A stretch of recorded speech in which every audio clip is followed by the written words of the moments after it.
Rules for night shifts at a provincial hospital. Dr. Therapong, do you really want to be a doctor or not? I do want to, sir. I'm serious about it. Actually, your work isn't bad, but coming late almost every day and submitting case reports late like this, I feel like you're not really putting in much effort. There are symptoms that need additional observation, so submit the first report first. If you were as diligent about coming to work early as you are about arguing, I think you would have passed this rotation long ago. Dr. Therapong sat nervously meeting with the attending physician who was about to decide his fate, whether he would pass his final year medical residency at the hospital or not. Due to his somewhat rebellious behavior previously, he had to complete his final year training alone, while his fellow medical students had already graduated and become real interns at other hospitals. All of this was his own fault, and partly due to the extremely difficult journey to this remote and mysterious hospital that was many kilometers away from his accommodation, with no public transportation available. I'm truly sorry, sir. I will improve myself. Is there any way I can pass the evaluation? There are only 3 days left as a substitute. What do you think you can accomplish? Dr. Therapong sat helplessly awaiting his fate with no alternatives. It seemed like next year he might have to redo his training again. Dr. Waithia, there's an urgent call from Dr. Ratnachai, said Nurse Manirat, the head nurse, suddenly appearing and interrupting their conversation before Dr. Waithia got up to take the call urgently, leaving Dr. Therapong to contemplate his situation for quite a while.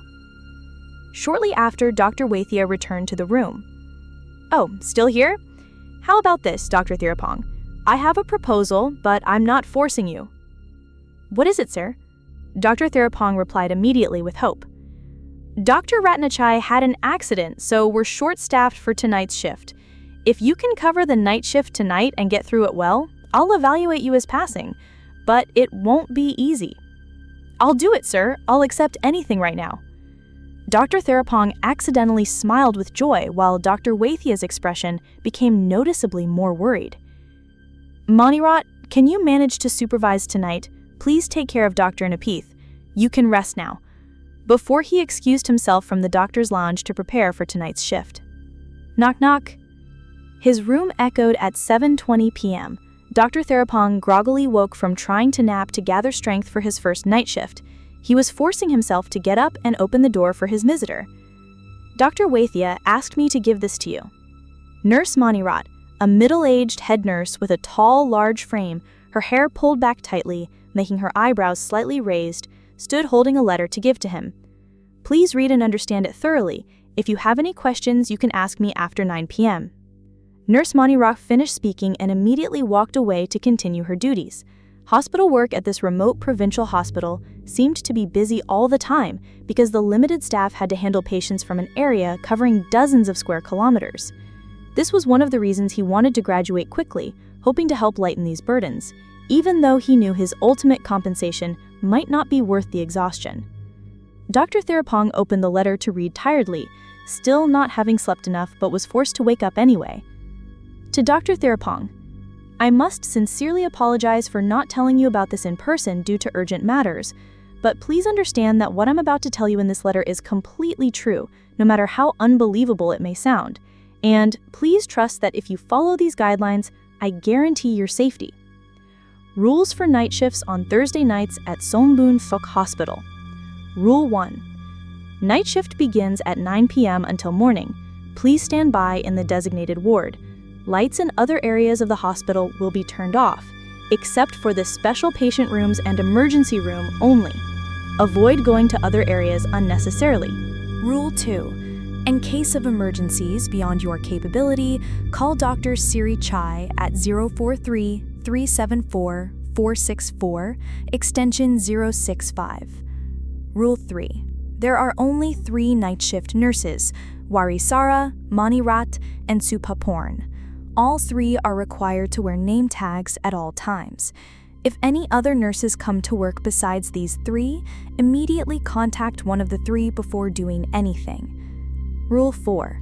Please avoid walking past or approaching rooms with red nameplates in the doctor's quarters area under any circumstances. Rule 5. You may rest your eyes for short periods, but should not exceed 20 minutes per session. We recommend setting an alarm clock if you don't want something else to wake you up. Rule 6. Around 9:15 p.m., you will be asked to care for patients in the women's patient ward on the second floor. During this time, you may hear someone crying from patient room number 215. What you must do is knock on the room and enter. If you find no patient, open the refrigerator and take out the offering set for spirits to place at the head of the bed along with lighting one incense stick. Then leave immediately. Note, incense is kept in the storage cabinet behind the refrigerator. But if there is a patient in the room, do the same but place the offerings under the bed instead, without lighting incense. Then notify the nurse to move the patient to another spare room immediately. Rule 7. At 11:10 p.m., there will be an additional resident doctor who is not Dr. Siri Chai. He will try everything to make you respond to him. Please pretend not to see him and always remember that we do not allow more than one resident doctor on night shift. Rule 8. The period from midnight to 2 a.m. is when accidents are especially likely to occur. Please stay stationed at the emergency ward at all times during this period. Rule 9. While at the emergency ward, never admit patients while alone under any circumstances. Always confirm with at least one ward colleague that you are not the only one who sees the visiting patient. Rule 10. In case a visiting patient can only be seen by you, immediately notify the nurse named Monirat urgently before they enter the hospital. Rule 11. Throughout the night shift, if you hear an announcement saying code gray, stop all activities you are doing and gather at the hospital conference room immediately. Do not come out until a normal situation announcement is made. Rule 12. If you are at the front of the hospital with the emergency team and encounter events with these characteristics, there is a pungent smell of blood that burns the nose, many dead birds fall onto the hospital roof, there is a lullaby singing coming from the front of the hospital, immediately notify Nurse Manirat urgently, or if Nurse Manirat cannot be found, immediately go to the Public Relations Department and announce code gray over the microphone. Rule 13. Never leave the hospital alone during the night under any circumstances. If you cannot tolerate what is happening, go stay in the conference room until morning. Here we go again, Dr. Therapong accidentally said out loud after finishing reading the rules.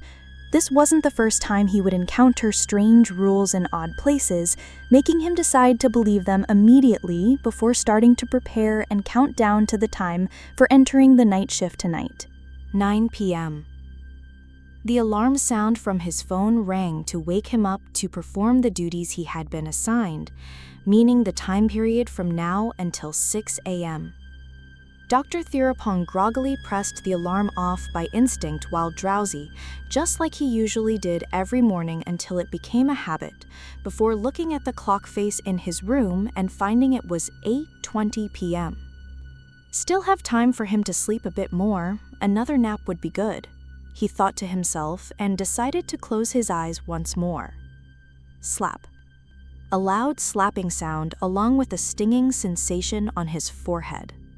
Dr. Thirapong woke up immediately, ready to yell at whoever had slapped their palm on his forehead to wake him up. But when he looked around the room, he found no one at all, not even a single person. However, his room door had just been closed along with someone's white coattail that had just quickly left his room. It must have been that person's doing who dared to slap him awake like this. Dr. Thirapong jumped up and followed that person outside immediately. "Who was that?" Dr. Thirapong shouted before finding that the person had fled back into their private room. Dr. Thirapong immediately walked straight to the room of that troublemaker before seeing it was Dr. Dechasaman's room, and the room's nameplate was a red nameplate. Dr. Thirapong immediately felt the air becoming unusually cold. He had just remembered the rules he had read and returned to his room again. Damn it, the doctors here slap people playfully and then run into their own rooms like this? It's not even work time yet. Dr. Therapong complained before looking at the clock, which still showed it wasn't time for him to work yet, because now it was only 8:20 p.m. Yes, the same time as when he had just fallen asleep. And then he realized this clock had something wrong with it. He picked up his phone to check the time immediately, before finding that it was now 9:30 p.m. Oh shit. Dr. Therapong grabbed his coat to put on urgently before rushing to the patient ward immediately, not knowing that at the door of the room with the red nameplate, someone was standing and staring at him from behind with reproachful eyes. Don't move around too much during this period. Have relatives help turn you every 2 hours. If you still can't manage, you can call for nurses anytime. If you have pain that you can't bear, you can ask for medicine, but only when you really can't stand it, because this medicine is hard on the liver, okay? Yes, doctor. Thank you very much. Dr. Therapong, who had completed rounds on all patients, accidentally sighed of relief. Actually, doctor, you're very skilled, said Nurse Wadisila, who had been following to check conditions. Giving encouragement with a gentle smile, Dr. Therapong smiled back shyly. If you were more diligent about coming to work on time, it would be much better. Now go rest your eyes first. We'll continue later. Before that smile faded with the last sentence, Nurse Wadisila excused herself to collect things and write reports at the nurse's station. Dr. Therapong walked separately back to the ward exit to prepare to return to nap. On the way, he grabbed his phone to set the time first, before accidentally forgetting and having someone wake him up for the second time. A mysterious sound echoed from the patient room corridor. Dr. Therapong, who was walking, stopped briefly to listen to that sound intentionally, before feeling that it came from one of the patient rooms not far from him, which was room 215. Patient, doctor's coming in. Without waiting long, concerned about the patient's condition, Dr. Therapong walked into that room immediately. Hello, doctor.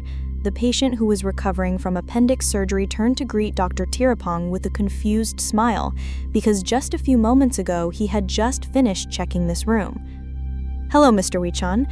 Do you have a sore throat or feel uncomfortable anywhere? No, I have appendicitis, doctor, Wichan said just as confusedly as Dr. Therapong. The crying and coughing sounds continued to echo from the bed without stopping. Dr. Therapong swept his eyes to the patient's bed clearly once more for certainty before he could see the source of that sound clearly.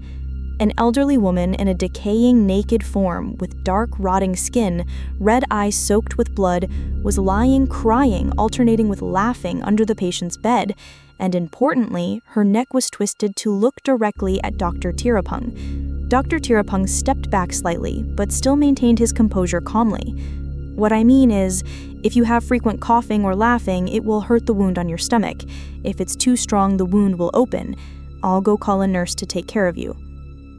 After speaking, Dr. Therapong immediately walked out of the patient room. Did you hear it too? Dr. Therapong was startled when he found Nurse Manirad, the head nurse, standing and waiting for him outside the room. Yes, Nurse Manirad, under the patient's bed there's… I understand. I'll handle it myself. Doctor, go rest. Nurse Manirad cut him off curtly before carrying a tray of offerings along with another incense stick, walking into the patient room, followed by Nurse Wadiseta, who was pushing a wheelchair, as if prepared to move the patient to another room. Dr. Therapong's hair stood on end all over his body.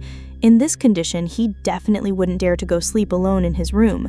It was unbelievable that during the night at this hospital, there would be so many scary things.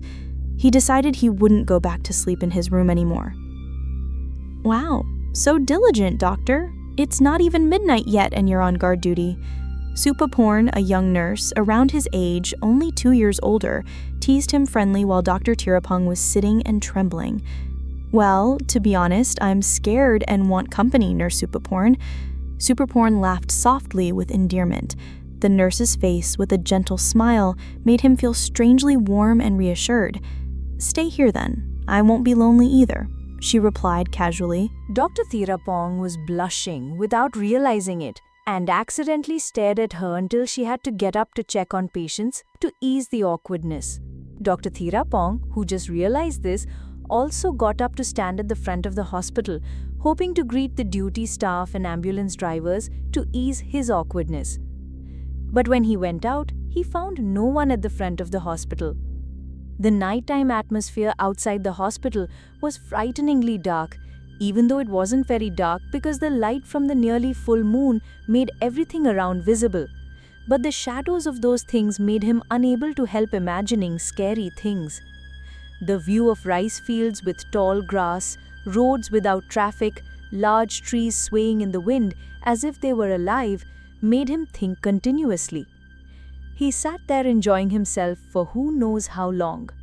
Dr. Thirapong was sitting, looking out at the hospital exterior, forgetting time.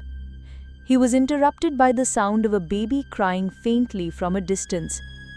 Dr. Thirapong stared deeply into the darkness at the trees about 200 meters away. The shadow of a young woman in a sarong and short-sleeved shirt was standing holding something that looked like a baby and turning her face toward the hospital, before a lullaby sound echoed from the darkness. The familiar putrid smell to medical students drifted with the cool night wind. He remembered it well from studying with the professor. It was the smell of blood, old blood that had started to rot and stink from being exposed to air for a long time. At that moment, the sound of something soft but heavy fell and hit the area in front of the emergency room. Nearly 10 large pigeons fell down and writhed on the ground in front of the hospital.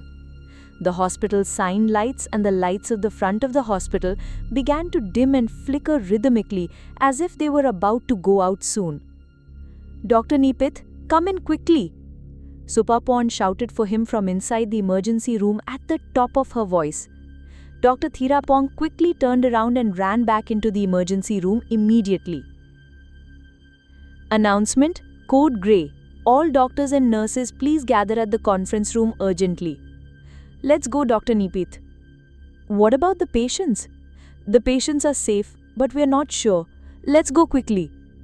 Nurse Supapon spoke quickly before leading him upstairs to the conference room on the second floor.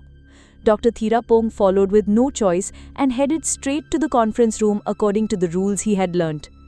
When entering the conference room, Dr. Thirapong was surprised by what he saw again. The scene before him was 2 more nurses along with Dr. Sirichai, the resident doctor, in clothing that was now not the usual scrubs, but white shirts and white pants like meditation clothes, along with the duty staff and ambulance drivers sitting together within the boundaries of white lines made into a square area. Come in, come in." Nurse Supapon used her hand to push his back to sit with everyone inside. Dr. Thirapong awkwardly went inside, confused. "No, don't cross the white line. Wait first." Nurse Varisara warned while he was about to step over the white line to come inside. Suddenly, all the lights in the room went out, leaving only dim candlelight that was lit and placed around the room. At that moment, a young man appeared in the corner of the room. He was tall and handsome, wearing an elegant black suit with a cool, handsome face and mysterious eyes that seemed to hold secrets of thousands of years. "I apologize, I got lost," he said in a calm voice. But no one turned to pay attention. Everyone was holding hands in a prayer position as if that young man wasn't there. "Doctor, can you spread loving kindness?" Nurse Supapon asked softly. "Right and wrong. Keep chanting softly. Don't say anything else." Suddenly, the conference room door opened, along with dark shadows of dozens of things slowly walking into the room, standing around them and pointing inside. When the dim candlelight illuminated them, it was found that those faces belonged to people with completely black eyes without any gleam, only blood flowing out like streams mixed with tears. Dr. Thirapong sat with palms together, trembling with fear, while other staff members were praying with closed eyes intently. The mysterious young man still stood calmly in the corner, but Dr. Thirapong noticed that whenever the gazes of those spirits fell on that young man, they would retreat slightly, as if fearing something. Suddenly, Dr. Thirapong felt a strange sense of safety, as if someone was protecting him. Time passed for who knows how long. Suddenly, the lights in the hospital came back on. Everyone released their hands from prayer, slowly stood up, and packed things to separate and go do their own work. Only Dr. Nipethith remained sitting, unconscious from fear. The mysterious young man walked closer. "Rest now, it's safe now," he said softly. Then he disappeared without a trace.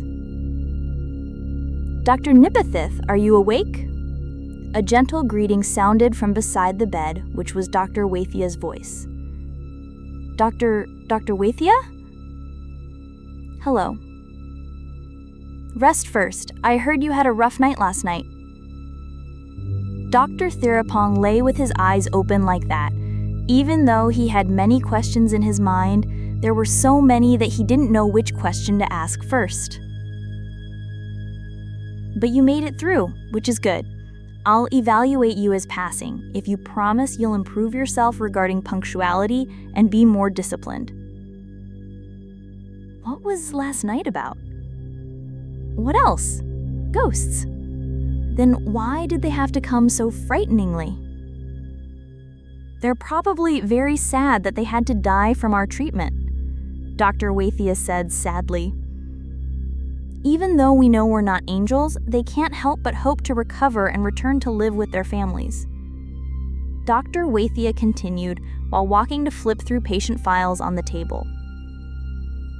But in a remote place like this, we don't have good equipment, and we have to handle patients from almost the entire district. People who would donate equipment only donate to hospitals in the city, or even if they donate here, no one can use them properly. Good, skilled doctors don't come here because they're afraid they won't advance. The last night Dr. Detramorn saw, he hoped Dr. Nipethith would graduate to become a good, more responsible doctor. Don't let there be more people like them. 3 months later. Songbun Suk Hospital in the morning looked bright and peaceful, completely different from that night.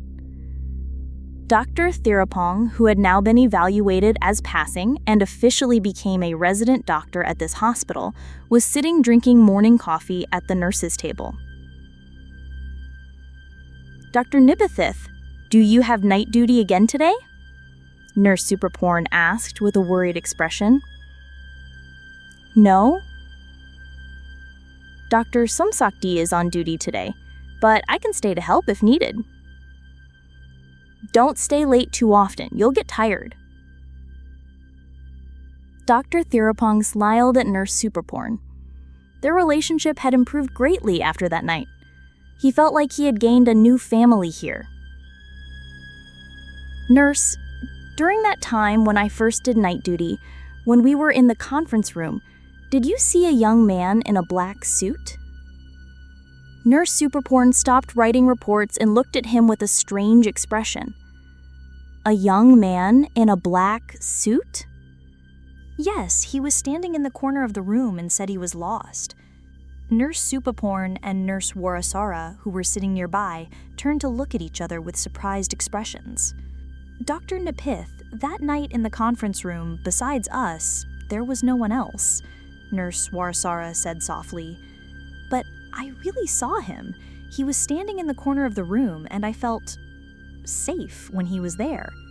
Nurse Mani Rat, who walked over and heard the conversation, sat down next to the table. "Dr. Nipeth, tell me what he looked like." Dr. Thirapong described the appearance of that young man. The more he told, the more the nurses looked at each other with strange expressions. "Doctor," Nurse Mani Rat said softly, "if what you told us is true, he might not be an ordinary person." "What do you mean?" "There are old stories that whenever this hospital encounters something beyond control, there will be something extraordinary that comes to help. But he won't interfere too much. He lets everything proceed according to karma. But for good people, he provides protection." Dr. Thirapong listened with goosebumps. "Then who is he?" Nurse Mani Rat shook her head. "No one knows. Some people call him the Guardian. Some say he's an angel who watches over this place. But what's certain is he never appears for just anyone to see easily. He chooses who sees him. and usually the people he chooses to see him are those he thinks are worth protecting. Dr. Therapong felt strangely warm inside. In his heart, he thought of thanking that mysterious young man, even though he didn't know who he was or where he came from. 2 years later, Dr. Therapong had become a renowned resident doctor at Sambong-suk Hospital. He worked with dedication and high responsibility. The local people trusted him to treat them. One night, when he was on night duty, an 8-year-old boy was brought in with high fever and serious complications. Dr. Therapong used all his knowledge and abilities to help, but the equipment available at the rural hospital was insufficient for treatment. We need to transfer him to the big hospital in the province, but at this time, he looked at his watch, 2:30 a.m. There's no ambulance, and the road is dangerous at this hour. The child's parents cried hopelessly. Suddenly, the sound of a car engine echoed in front of the hospital. A young man in a black suit walked in, holding the keys to a large luxury car. "I apologize. I was driving by and saw the lights on. I thought there might be an emergency." Dr. Therapong recognized him immediately. This was the same young man he had seen in the conference room 2 years ago. Who are you?" The young man smiled gently. "My name is La. I was driving by on business. Do you need any help?" "There's a seriously ill child who needs to be transferred to a big hospital urgently, but..." "No problem. My car is big enough to serve as a temporary ambulance." Law helped carry the bed with life support equipment into the car. Along the way, he drove at a speed that was safe but fast, as if he knew every best route. "Law, what do you do for a living?" Dr. Therapong asked while caring for the child. "Various businesses, mostly helping people in dire straits." "Why are you helping us? We don't even know each other." Law was quiet for a moment. Sometimes helping doesn't need a reason, if it's the right thing to do. When they reached the big hospital, Law helped carry the child down and took care until the specialist doctors took over. "Thank you so much, Law. I don't know how to repay you." "It's not necessary, Dr. Therapong. The fact that you do your duty with dedication is already repayment enough." "When will you return to Bangkok?" Law stopped walking. "I didn't come from Bangkok, and I don't need to return anywhere. I can be anywhere necessary." After that, Law walked away into the darkness, as if he had never existed. A week later, Dr. Therapong got news that the child had recovered and could go home. The parents came to thank him with tears. Present day. Dr. Therapong had finally become the director of Sambong-suk Hospital. He developed the hospital to be modern and fully equipped. The lives of the local people improved greatly. But there were still strange nights occasionally, and on those nights, Law would appear. Sometimes as a businessman, sometimes as a driver, sometimes just as a passerby.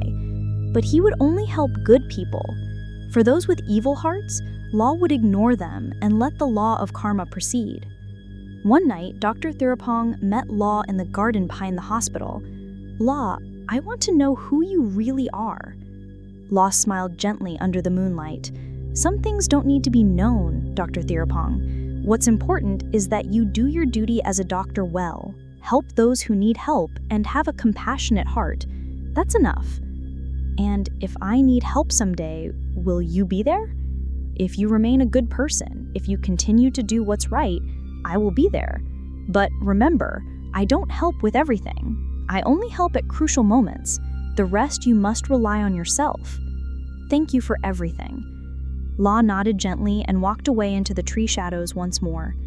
Dr. Therapong stood watching with a smile. He knew that no matter what happened, as long as he remained a good doctor, still had compassion, still performed his duties with responsibility,